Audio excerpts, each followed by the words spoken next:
ये भारत है, वो भारत जो हिंदू और सनातन परंपराओं से हमेशा सराबोर रहा। ये भारत धरती से लेकर चांद तक की दूरी तय करना भी जानता है। ये भारत जानता है कि संविधान के साथ साथ देश की दिशा और हिंदुत्व की आस्था क्या होनी चाहिए। लेकिन सनातन आस्था को निशाना बनाकर वोट अपनी झोली में भरने वालों की दशा क्या होनी चाहिए, यह भी देश को ही तय करना है।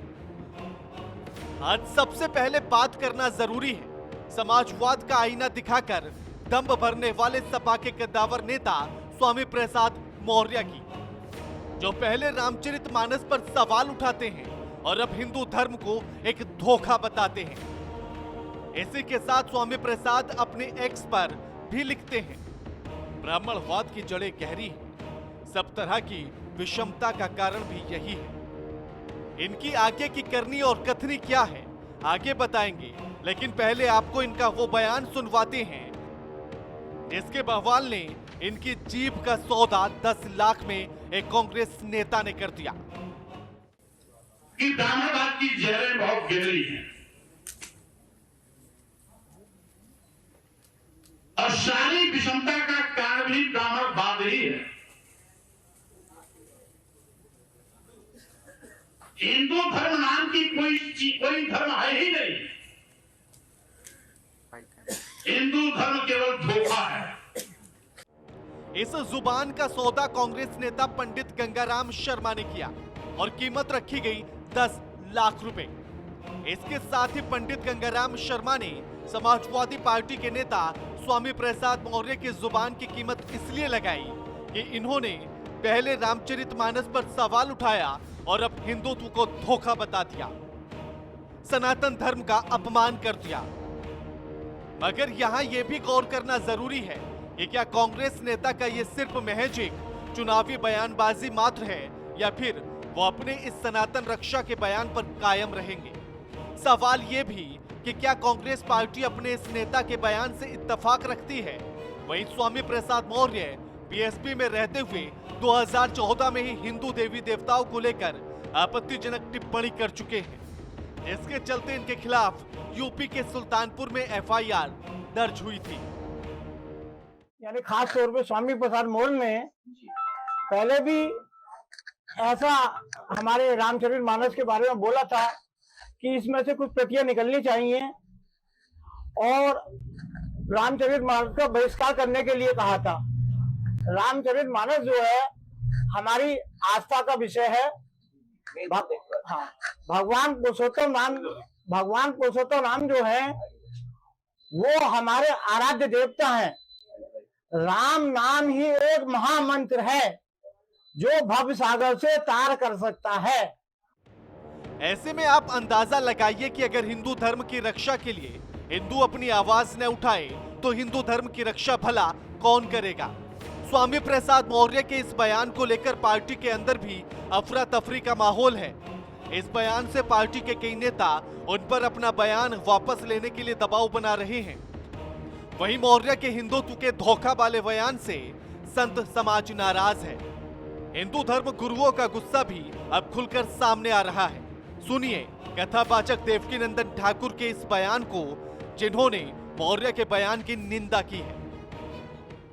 मैं ज्यादा नाम नहीं लेना चाहता उन महानुभावों का जिन्होंने रामायण जलवाई, जिन्होंने रामायण पे संदेह व्यक्त किया, जो भगवान श्री राम पे संदेह व्यक्त करते हैं, जो महानुभाव कहते हैं कि हिंदू धर्म ही नहीं है, धोखा है। अब हिंदू धर्म अगर धोखा है तो आपने कौन सा धर्म छोड़ा था? उससे पहले आपकी आइडेंटिटी क्या थी, आपका परिचय क्या था? और जो लोग आपके अभी भी बुद्ध धर्म में नहीं गए, आप ही के परिवार के लोग जिन्होंने वो तथाकथित धोखे वाला धर्म नहीं छोड़ा, उन्हें आप क्या कहेंगे? वो क्या धोखे वाले धर्म में रहते हैं? समाजवाद के रक्षक बताने वाले ये वही स्वामी प्रसाद मौर्य हैं जो राजनीति के दल बदलू नेता कहे जाते हैं। इससे पहले भी ये जनाब रामचरितमानस पर सवाल उठाकर पखेड़ा खड़ा कर चुके हैं। अब हिंदू धर्म को धोखा बता रहे हैं। चलिए स्वामी प्रसाद मौर्य का राजनीतिक चिट्ठा भी अब आपके सामने रख देते हैं। स्वामी प्रसाद मौर्य अपने विवादित बयानों से हमेशा सियासी सुर्खियां बटोरते रहे हैं। इनके विवादित बयान की आंच से समाजवादी पार्टी के साथ साथ बसपा और बीजेपी भी झुलस चुकी है। स्वामी का विवादों से पुराना नाता।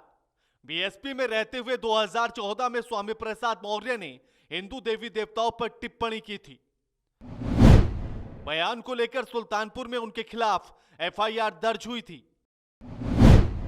बीजेपी में आने पर कैबिनेट मंत्री बने। 3 तलाक पर बयानबाजी से अल्पसंख्यकों में बवाल खड़ा किया। बीएसपी छोड़ने के बाद स्वामी प्रसाद मौर्य ने मायावती को दौलत की देवी बताकर हंगामा खड़ा किया।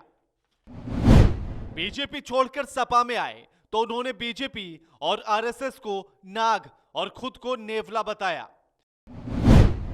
मौर्य ने कहा कि स्वामी रूपी नेवला यूपी से बीजेपी को खत्म करके ही दम लेगा। क्या कहता है राजनीतिक सफर। स्वामी प्रसाद मौर्य ने 1980 के दशक में अपनी राजनीति लोकदल से शुरू की। 1996 में डलमाऊ से बीएसपी के विधायक बने। 2003 में बसपा सत्ता से बाहर हुई तो मायावती ने नेता प्रतिपक्ष बना दिया। 2007 में सरकार बनने पर बीएसपी ने मंत्री बनाया। बाद में फिर पार्टी का प्रदेश अध्यक्ष भी बने। इसके बाद भी उन्होंने पाला बदला और विधानसभा चुनाव से पहले सपा में चले गए। हालांकि उन्हें विधानसभा चुनाव में हार का सामना करना पड़ा, जिसके बाद पार्टी ने उन्हें ओबीसी चेहरे के रूप में विधान परिषद भेज दिया। उनका यह बयान बेशक राजनीतिक हो, क्योंकि इस समय चुनावी है तो लाभ भी जरूरी है, लेकिन इस बयानबाजी से उन्हें कितना लाभ मिलेगा, कितना जनाधार बढ़ेगा, ये तो कोई नहीं जानता। लेकिन पहले रामचरितमानस और अब हिंदू धर्म को धोखा बताकर उन्होंने एक बार फिर पार्टी के लिए मुश्किलें खड़ी कर दी। Special desk report, news watch India.